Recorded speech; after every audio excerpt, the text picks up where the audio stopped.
নমস্কার বন্ধুরা, সবাইকে জানাই শুভ সকালের অনেক অনেক শুভেচ্ছা আর ভালোবাসা।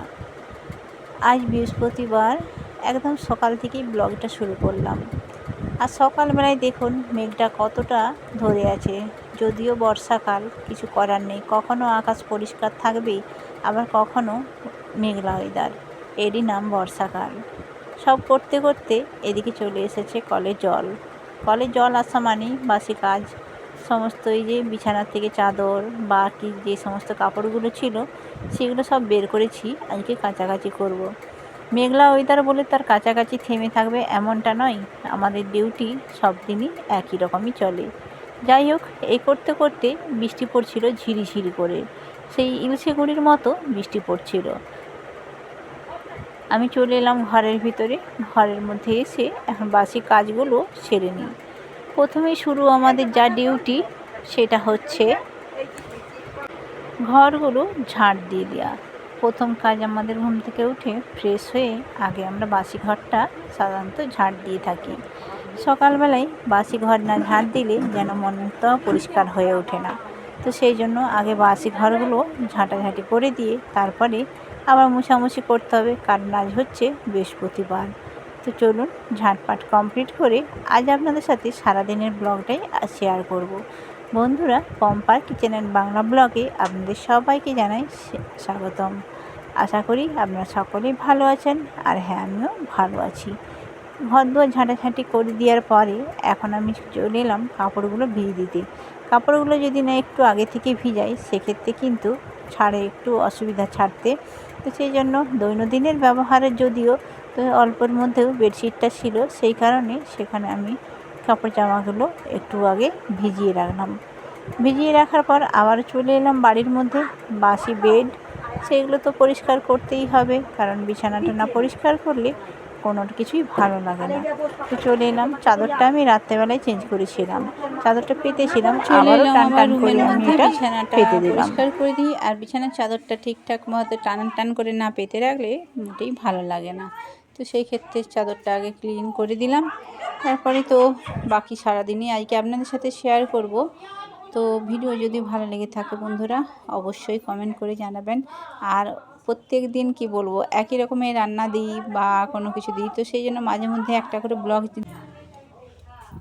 বিছানাটা পরিষ্কার করার পরে সেই সমস্ত চাদরের বালিশগুলো ছিল, সেইগুলো এখন পরিষ্কার করে তুলে দিলাম। আর বিছানা পরিষ্কার থাকলে মনটাও দেখবে অনেকটাই ভালো লাগে। রুম যদি পরিষ্কার পরিচ্ছন্ন থাকে, সেক্ষেত্রে কিন্তু নিজেরও অনেকটা ভালো লাগে। আর বৃহস্পতিবার তো আমার অভ্যেসে কি, যে বিছানা সারার সময় প্রত্যেক দিনই খাটটা আমি এরকম করে একটু মুছে দিই। কেন প্রত্যেক দিনের ধুলোটা যদি প্রত্যেক দিন মুছে দিই, তাহলে খাটের মধ্যে ধুলোগুলো আর পড়ে না। আর দেখো, এই করতে করতেই ঝমঝম করে বৃষ্টি চলে এলো। ভাবলাম কাপড়গুলো কেচে নেবো, কিন্তু কি করব, এমনভাবে বৃষ্টি চলে এলো। মেঘটা তো তোমাদের দেখিয়েছিলাম, এখানে কাপড়গুলো ভিজিয়ে রেখেছি। তাহলে চলো, বৃষ্টি যখন চলে এসছে ঘরটা মুছে দিই। আর একসাথে সমস্ত কাজগুলো করলে পরে কিন্তু আমাদের সত্যি একটা অসুবিধা হয়। তার মধ্যেও আমাদের যে ডিউটি, প্রত্যেক দিনের যে ডিউটি, সেই ডিউটি আমরা প্রত্যেক দিনই পালন করি। কি বলবো, এই ডিউটির কোনো রকমই ছুটি থাকে না, সমস্ত কাজের ছুটি থাকে। সমস্ত জবেরই অফিসিয়াল জব যেগুলো হয়, সেগুলো কিন্তু প্রত্যেকেই মোটামুটি সপ্তাহে একটা দিন ছুটি থাকে। কিন্তু আমাদের যে ডিউটি, সেই ডিউটির কিন্তু কোনো দিনই ছুটি থাকে না। একটা দিন যদি ছুটি কোনো রকম বন্ধ হয়ে যায়, তাহলে কিন্তু বাড়িটা, সংসারের সব কিছুই নষ্ট হয়ে যাবে। আর বাড়ির যে আমরা মেয়েরা, আমরা যে সারাদিন ঠিক কতটা কাজ করি, সেটা কিন্তু কোনো মানুষই সেটা হিসাব করে বুঝতে পারবে না। সারাদিনের কাজকর্ম আছেই। এখন এই যে ঘরগুলো মুছে নিচ্ছি, আর ঘরগুলো মুছে নেওয়ার পরে বাকি আবারও আছে কাপড় জামাগুলো কাচাকাচি, সাথে রান্না, ছেলে স্কুলে যাবে, সবটাই কিন্তু আমাদের একটার পর একটা করে যেতে হবে।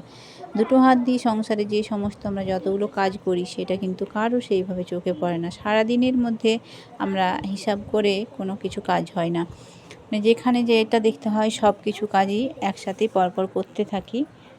এটাই হচ্ছে আমাদের ডিউটি, প্রত্যেক দিনের নিত্য নৈমিত্য ডিউটি, যেখানে কোনো রকম ছুটি নেই। এরপরেও কিন্তু সংসার, কথাই আছে, সংসার সুখী হয় রমণীর গুণে। যাই হোক, আমরা সংসার থেকে যদি একদিন অসুস্থ হয়ে পড়ি, সেক্ষেত্রে কিন্তু সংসারটা পুরোটাই একদম রসাতলে চলে যাবে। তো দেখুন এখন কাপড়গুলো কেচে নিচ্ছি। কাপড়গুলো কেচে নিলাম, বাইরেরটা বৃষ্টি পড়ছিল, তো এখানেতেই বসে বসে কাপড়গুলো কেচে নিলাম 2-8টার মধ্যেই। কাচা ধোয়া করে নিলাম, কারণ এইগুলো যতক্ষণ ধরে ফেলে রাখবো তখন কিন্তু অসুবিধা হবে। আর শুকনো হতে যেহেতু বর্ষাকাল, সেহেতু কিন্তু এটা সব কিছু মানে শুকনো হতে দেরি লাগবে। আর বর্ষার দিনে দেখবে কাপড় জামা যখন ভিজে থেকে যায় না, তখন কিন্তু একটা বিচ্ছিরি একটা গন্ধ ওঠে।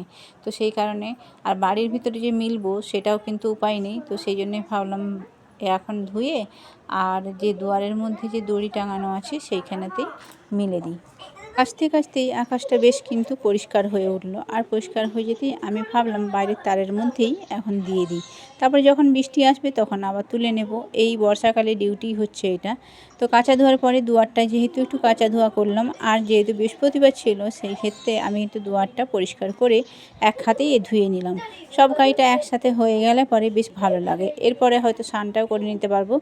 কিন্তু যাই হোক, এখন ছেলে স্কুল যেতে হবে যাবে, তো সেক্ষেত্রে আর দেরি হয়ে যাচ্ছে, তাই রান্নার দিকেও কিছুটা ঢুকতে হবে। নচেত কিন্তু ও আবার ভাত খেয়ে যেতে পারবে না, এটা একটা সমস্যা। যাই হোক, দেখতেই পেলেন আমি কিন্তু দুয়ারটাও একসাথে ধুয়ে নিলাম।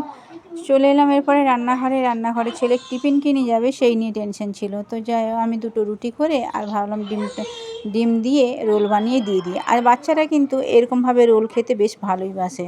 ওরা কিন্তু মানে ডিম দিয়ে রোল বা ডিম দিয়ে টোস্ট বা তোমার ম্যাগি, চাউমিন এই সমস্ত খেয়ে আমার ছেলে কিন্তু খেতে খুব ভালোবাসে। তো সেই জন্যে আমি ভাবলাম রোলটাই বানিয়ে দিই। আর রোলটা আমার ছেলে কিন্তু এইখানে কোনো রকম সবজি ব্যবহার মানে করলে পছন্দ করে না। এই ডিম দিয়ে শুধু সস দিয়ে দিলে পরেই হয়ে যায়। আমি হামেশা দিনই এইভাবেই ওকে রোল বানিয়ে দিই।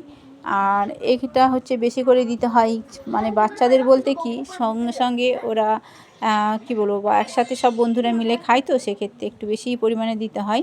সবাই সবার টিফিনটা খায়, তো এই করেই আমি ওই জন্য 3টে বানিয়ে দিলাম। 3টে বানিয়ে আর এর সাথে দেখো সস দিয়ে কিন্তু এইভাবে রোল বানিয়ে আমি ছেলেকে মানে টিফিনের জন্য দিয়ে দিই। টিফিনটা করে দেওয়ার পরে ছেলে রেডি করে দিলাম। প্রত্যেকটা টিফিন মানে রোলের মধ্যেই একটু সস দিয়ে দিলাম, কিষান সস দিয়ে এটা মুড়ে ওকে রেডি করে দিলাম। আর এদিকে ভাত রান্না করে দিয়েও দিয়েছি, তো খাচ্ছে। ও খেতে খেতে আমি এখানে টিফিনটা বানিয়ে দিলাম। টিফিনটা কেমন হয়েছে বন্ধুরা অবশ্যই জানাবেন। দেখুন আমি কিন্তু মানে খুব একটা তেলও ইউজ করি না। আর ঘরোয়া খাবার খেতে কিন্তু খাওয়াটাই দরকার, বাইরের খাবার খেলে শরীরে অসুবিধা হতে পারে। টিফিন দেওয়ার পরে আবার জলটাও দিয়ে দিলাম। বাচ্চারা স্কুলে যাওয়ার আগে বেশ একটু তাড়াহুড়ো লেগে থাকে, কারণ টিফিন দিতে হয়, জল দিতে হয়, বইয়ের ব্যাগ দিয়ে কী নিয়েছে সেই সব দেখতে হয়। তো যাই হোক, ছেলে বইয়ের ব্যাগটা নিজেই গুছিয়ে নেয়, সেটা আমাকে আর এখন দেখতে হয় না। এখন বড় হয়েছে বলে এটা আর আমাকে দেখতে হয় না। আমি যে জল বোতলগুলো ভরে দিলাম, 2টো জল বোতল নিয়ে যাই। এদিকে রান্নায় সালে চলে এলাম, রান্না করব। আজকে ভাবলাম একদম নিরামিষ করব। তো একদমই নিরামিষের কিছু ব্যাপার নয়, বৃহস্পতিবার হলেও হ্যাঁ আমরা খাই, কোনো সমস্যা নেই। তো সেক্ষেত্রে আজকে মাছ, মাংস, ডিম এসব কিছু করছি না, মাংসটা করি না। ভাবলাম ডাল বসিয়ে দিই আর আলু পোস্ত করব, এরকম কিছু হালকার মধ্যে রান্না করব। তো এই যে ডালটা বসিয়ে দিলাম, আমি একবারে সাঁতুলে ডাল বসিয়ে দিলাম। আর কি বলতো, অন্যদিন ডালটা আমি আলাদা করেই সাঁতুলি, কিন্তু একদিন আমি এইভাবে মানে ডালটা সাঁতুলে বসিয়েছিলাম আর খেতে বেশ ভালো লেগেছিলো। আর দেখবে একই রকমের রান্না খেতে খেতে মুখে কিন্তু মানে একটা আলাদা হয়ে যায়, তো আলাদা রকম স্বাদ পেলে সেই রান্নাটা কিন্তু বেশ খেতে ভালো লাগে। তো আমি ওই জন্য আজকে কিন্তু একদম মানে ডালটা সাঁতুলেই বস করালাম, নুন, তেল, হলুদ সব কিছু দিয়ে চাপা দিয়ে দিলাম।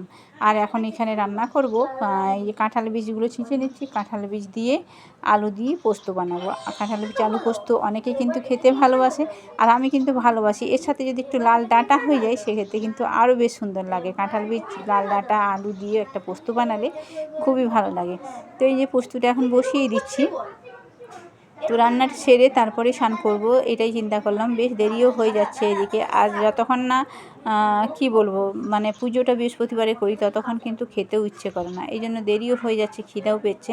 তাড়াতাড়ি করে রান্নাটা চাপিয়ে দিলাম। আর এই যে দেখতে পাচ্ছ আলু আর বীজটা ভালো করে ভেজে জল ঢেলে দিলাম। আর এখন সিদ্ধ প্রায় হয়ে এসছে, দেখতে পাচ্ছ খুন্তিটা দিয়ে দেখলাম তো সেদ্ধ হয়েই এসছে। তো এখন পোস্তটা এর মধ্যে বেটে দিয়ে দেবো। পোস্ত বাটাটা আর আপনাদের সাথে শেয়ার করলাম না, পোস্তটা তো আমার বাটাই আছে, সেটার জন্য কোনো ব্যাপার নাই। যাই হোক, আমার আলু পোস্ত কিন্তু কমপ্লিট হয়ে গেল। এই যে পোস্ত আমি এখন দিয়ে দিলাম, তো এটা একবার একটুখানি ফুটিয়ে দিয়ে দিচ্ছি। তো আমার রান্না কমপ্লিট বন্ধুরা এদিকে। আর তা করতে করতেই বাজার থেকে তোমাদের দাদাভাই আবার শুশনি শাক নিয়ে এসছে। বলে না তাড়াতাড়ির দিনে তা মানে কাজ থাকে একটু বেশি বাড়াবাড়ি। আলু পোস্তটা আমার কিন্তু হয়ে গেছে, আবার শুশনি শাক বাছতেও বসে গেলাম। কি করব, কিছু তো করার নেই। আর শুশনি শাকটা কিন্তু খেতে বেশ ভালো লাগে। তো শুশনি শাকটা বেছে একদম ধুয়ে রান্না করে নিলাম। আর শাকটা শুশনি শাক তো একটু ভালো করে, মাঠের শাক একটু ভালো করে পরিষ্কার করে যদি না দেখে নিই কোথা থেকে কী পোকামাকড় থাকবে সেটা আবার দেখে খেতে গেলেই নিজেদেরই ঘৃণা লাগবে। তো সেই জন্য একটু ভালো করে পরিষ্কার করে ধুয়ে একদম রান্না করে নিলাম। সেদ্ধ বসিয়ে দিছি। শুশনি শাক তো নরম শাক, এমনিতেই বেশিক্ষণ সেদ্ধ হতে সময় লাগে না। তো চলো দেখো, আমার কিন্তু শুশনি শাকটা রান্না কমপ্লিট হয়ে গেছে। আর আমি এখন স্নানও করে ফেলেছি, স্নানটা করে নিয়েছি। তো এরপরে স্নান করে নিয়েছি, এখন আমি পুজো করব। তো সবটাই তোমাদের সাথে শেয়ার করলাম, সারাদিনের ব্লগ। আর বেশি বড় করব না, কারণ সারাদিনে যদি সমস্ত কিছু তোমাদের সাথে তুলে ধরতে চাই তাহলে কিন্তু অনেকটা লং হয়ে যাবে। তো এই যে স্নান টান করে পুজোর সিংহাসনটা দেখো, আমি এটা এখন পরিষ্কার করব, পরিষ্কার করে পুজো করব। আর সেটা তোমাদের সাথে পরিষ্কারগুলো দেখালাম না, অনেকটা বড় হয়ে যাচ্ছে। তো এখন পুজো কমপ্লিট। আমার পুজো দেখো, মা লক্ষ্মীর পুজো করে ফেলেছি। মাকে সুন্দর করে সাজিয়েছি সাদা ফুল আর লাল ফুল দিয়ে। আর সমস্ত ঠাকুরকেই আমার বাড়ির ফুল দিয়ে কিন্তু সাজানো হয়েছে। তো বন্ধুরা, ব্লগটা কেমন লাগলো অবশ্যই জানাবেন। আজকের মতো সবাইকে টাটা, সবাই ভালো থাকবেন, সুস্থ থাকবেন।